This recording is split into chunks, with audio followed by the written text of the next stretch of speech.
არის სიმულაცია იყო იმ დაგებით, რომ უბრალოდ ჩვენ გამგვიგონეთ მერს გაეგო საკრებულოს წევრების აზრი და ყოფილიყო მომზადებული საკრებულოს ხომაზე ამ თემასთან დაკავშირებით, რომ სავარაუდოდ ვარდებოდა რამდენიმე მუხლი. რომელი ალტერნატიული წინადადებები წარმოედგინა. ეს იყო მიზანი. ბიუროზე მუხლობრივი განხილვა არ უნდა მომხდარიყო. ალბათ ამას გაითვალისწინებს საკრებულო მომდევნო მუშაობისათვის, იმისათვის, რომ ესეთი, ვთქვათ, პროცედურული დარღვევები აღარ აღინიშნებოდეს არც ბიუროს ხდომას და არც კომისიის ხდომებს. ბიუროზე კენჭისყრა არ მომხდარა, აქ იყო, ალბათ პაპინოკობერძე გააკეთებდა განცხადებას, მე აღარ გავაკეთებ კომენტარს. ქალბატონ თამარ თედლიაშვილს ალბათ უნდა ბიურობის ნაცვლად პრიანი იქნებოდა მიეცა ბატონი პაპუნასთვის რეკომენდაცია, რომ ამ სახით არ ხდება კონკრეტული კენჭისყრა, გარდა იმ შემთხვევაში, როდესაც მას აქვს არაოფიციალური ხასიათი და ვიღაცას კენჭისყრის გარეშე შეუძლია თავისი აზრი დააფიქსიროს, უჩვენოს თუ არა რაღაცას მხარს. მინდა გამოვიხმაურო ჟურნალისტ საბათის გაშვილის მიერ დადებულ ვიდეო, სადაც ასახულია ქალაქის მუნიციპალიტეტის საკრებულოს ბიუროს სხდომა, რომელსაც არაერთგვაროვანი რეაქცია გამოიწვია საზოგადოებაში, სოციალური ქსელები შეიძლება ითქვას წყალებში აჭრელდა, ათასგვარი გამონათქვამები, თითქოს ბიუროს წევრებმა არ იციან რეგლამენტი, რაც რბილად რო ვთქვათ, არის აბსოლუტურად აბსურდი, იმიტომ რომ რეგლამენტი ყველამ გადასარევად იცის და თუნდაც რომ დაუშვათ, ძალიან მცირე ალბათობაც რომ ვიღაცამ არ იცის რეგლამენტი, იქ ესწრებოდნენ აპარატის უფროსი, იურისტები, რომლებიც უშუალოდ მონაწილეობდნენ ამ რეგლამენტის შედგენის პროცესში და როგორ გონიათ ხო საკრებულოს წევრებმა არ იციან რეგლამენტი, ეს იმიტომ გაკეთდა, რომ ჩვენ საკრებულოს წევრები მუშაჩეხვედრები როცა გვაქვს და ვიგებებთ არაოფიციალურად უჯრედულ სხვადასხვა საკითხებზე, მე უკვე წინასწარ ვიცოდი ოპოზიციური პარტიის წარმომადგენლების აზრი ბიუჯეტთან დაკავშირებით და იყო დიდი ალბათობა იმისა, რომ ბიუჯეტი ჩავარდებოდა, ამიტომ ჩვენ მერს დავანახვეთ, ზუსტად რომ მზად ყოფილიყო საკრებულოს სხდომაზე, რომ ვარდებოდა გარკვეული სამი მუხლი ვარდებოდა უკვე ვიცოდით და დავანახეთ მერს, რომ შეიმუშავებინა გარკვეული ალტერნატიული წინადადებები, რაც შემდგომ გახორციელდა უკვე საკრებულოს სხდომაზე. აი ეს მინდოდა საზოგადოებისთვის მიმეცა განმარტება აი ამ საკითხს. რეგლამენტი რა თქმა უნდა საკრებულოს წევრებმა ვიცით ყველა, უბრალოდ ლაპარაკი ავინ რა დონეზე ვიცით რეგლამენტი, ეგ ერთი. მე თქვენი სიუჟეტიდან, რასაც თუნდაც უყურე და გავეცანი, თქვენი სიუჟეტში დავაფიქსირე ასეთი ფაქტები, იქ რამდენადაც მე მახსოვს და შემისწორეთ თუ რაღაც არასწორად მახსოვს. ბატონმა პაპუნამაც გააპროტესტა და თქვა, რომ ჩვენ ამ ფორმით არ ვაკეთებთ ხოლმე და ასევე ბატონმა ზურალისებაშვილმაც თქვა, რომ ჩვენ ამ ფორმით არ ვაკეთებთ ხოლმე.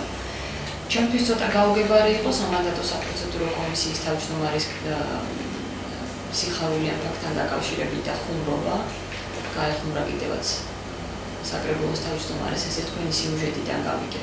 მე ვიცოდი, რომ მოხდა მსგავსი ფაქტი, ის რომ ადგილი ასეთი სახით ბიუროს ხდომაზე არ ხდება კენჭისყრა კონკრეტულ საკითხებთან დაკავშირებით, ეს ვიცით ყველამ. მე არ ვიცი, ბატონმა პაპუნამ ზუსტად ვიცი, რომ მიიღო განმარტება საკრებულოს აპარატის იურისტისგან ამ თემასთან დაკავშირებით და ალბათ რასაც ბრძანებს ბატონი პაპუნა, რომ ეს ხდებოდა იმისთვის, რომ განწყობა გაეგო დეპუტატების ამის უფლება ჰქონდა და ამისთვის გააკეთა ის, რომ ეს საკითხები შემდეგ გავიდა ბიუროს საკრებულოს ხდომაზე, ეს გულისხმობს იმას, რომ ეს საკითხები მათ არ ჩავარდა და ვერ ჩავარდებოდა. იმიტომ რომ კიდევ ერთხელ ვიმეორებ, მაგ საკითხებთან დაკავშირებით გადაწყვეტილებას იღებს საკრებულო და არა კონკრეტულად ბიურო. კიდევ ერთხელ ვადასტურებ, საკრებულოს აპარატისგან, როგორც აღმოჩნდა, მიიღო მსგავსი განმარტება, ეს კითხვები, რაც მეც გამიჩნდა, ბატონ პაპუნასაც გაუჩნდა და თქვენი სიუჟეტის დროს ვნახე, საბოლოო სიუჟეტის მომზადების შემდეგ ვნახე მე ეს მომენტი, ასევე კიდევ ერთხელ ვამბობ, ბატონ ზურალისებაშვილსაც იგივე აზრი გაუჩნდა და რატო დაეთანხმა ამ ყველაფერს სამანდატო საპროცედურო კომისიის თავმჯდომარე, მე უფრო ამასთან დაკავშირებით მგონდა კითხვა სიმართლე რომ გითხრა და არა აპარატთან აპარატის აზრი მე ამასთან დაკავშირებით ვიცოდი. ნინო ზურაბიშვილის განცხადება არის დისკრედიტაციის მორიგი მცდელობა, რაც ემსახურება გორის მოსახლეობის შეცდომაში შეყვანას და ვფიქრობ, რომ საზოგადოებას ნინო ზურაბიშვილმა ამისათვის ბოდიში უნდა მოუხატოს. და რაც მოხდა ბიუროზე, შეიძლებოდა ეგ განხორციელებულიყო. რა მოხდა? საკითხები აბსოლუტურად ბიურო ჩატარდა წესების დაცვით. მაშინ რა მოხდა? ინტერპრეტაცია რატო იყო სხვადასხვაგვარი მიცემული ამაზე? ვიდეო რომელიც ინტერპრეტაცია ეს იყო ნინო ზურაბიშვილის მიერ გაკეთებული განცხადება. ბიუროზე რა ხდებოდა მაშინ? რას უყურებთ? ბიუროზე კენჭისყრა არ მომხდარა, აქ იყო, ალბათ ბატონო კობერძე გააკეთეთ განცხადებას, მე აღარ გავაკეთებ კომენტარს. გნებავთ ბიუროს ოქს გადმოგცემთ. აქვს. გნებავთ? გნებავთ? ჩანაწერი გვაქვს. ესე იგი, პირველად მიწევს ესე სასაკე მოხლობილოთ, იმიტომ რომ ბატონო მაგდროს პირველი როცა. რო აღნიშნული საკითხის შეტანილი სასაკე უყარა როგორც მოხლები. კი. ბიუროს არ აქვს უფლება, რომ საკრებულოში შემოსული, განსახილველად შემოსული საკითხი არ გაიტანოს საკრებულოს ხდომაზე, იმიტომ რომ გადაწყვეტილების მიღები ამ შემთხვევაში არის არა ბიუროში მყოფი და უშუალოდ 10 თანამდებობის პირი საკრებულოდან, არამედ მთლიანად საკრებულო, მათ შორის ბატონი მინდიას და სულ ყველა. ამიტომ ყველა საკითხი, რომელიც შემოდის საკრებულოში, მიუხედავად იმისა, რა სურვილი აქვს ბიუროს, ან კომისიას დადებითი რეკომენდაცია თუ უარყოფითი, უნდა სავალდებულო წესით გავიდეს საკრებულოს ხდომაზე და იქ წყდება ამ საკითხის მიღების ან არ მიღების ბედი.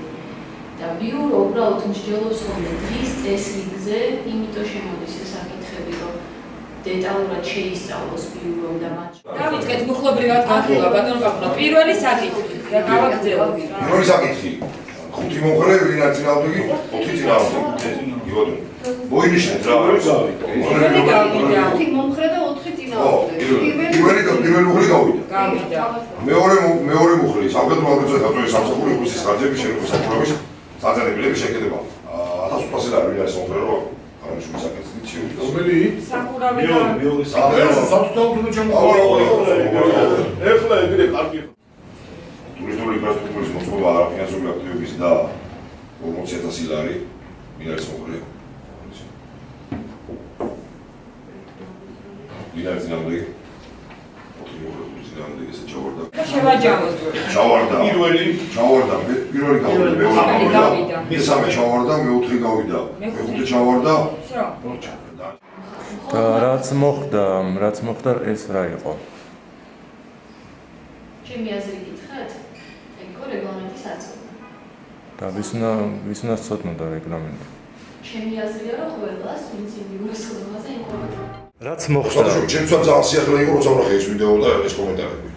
თქვენ სადავოდ ხდით ვიდეოში მოყვანილ ფაქტებს, ანუ ის რაც მოხდა. მე სადავოს კი არ ხდისამა, უბრალოდ არ ვიცი მე ვის უნდა რატო წაიყვანა, ვიღაცამ წაიყვანა ეს სხვა მიმართულებით. მე ამასვამ. თორე კი ბატონო, ვიდეო გადაღებულია, გასაგებია, მაგრამ იქ რა აზრია გატარებული, აი ეს ვინ წაიყვანა? არ ვიცი, ვერ გეტყვით. სხდომის მონაწილეებმა თუ ვერ გეტყვით, უბრალოდ მე ვამბობ იმას, რომ სოციალურ ქსელებში ატყდა დიდი ამბავი, რომ თითქოს ვართ უცოდინირები, ამიტომ უბრალოდ უხერხულია საკრებულოს წევრები არიან არჩეული ადამიანები, რომელსაც მე ვადასტურებ ყველას პატივისცემას, მიუხედავად იმისა, თანაგუნდელები თუ ოპოზიციური პარტიის წევრები, რეგლამენტი ყველა მიცის, უბრალოდ მინდა განმარტო საზოგადოებას.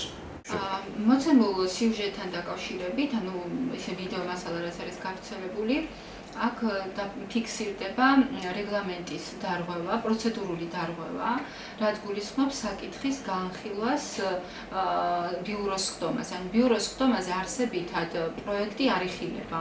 აქ იხილება მხოლოდ და მხოლოდ დღის წესრიგში შეტანის საკითხი, თითოეული შემოტანილი საკითხის, რომელიც მანამ უნდა იყოს კომისიაზე გავლილი, შესაბამისი დასკვნა უნდა არსებობდეს.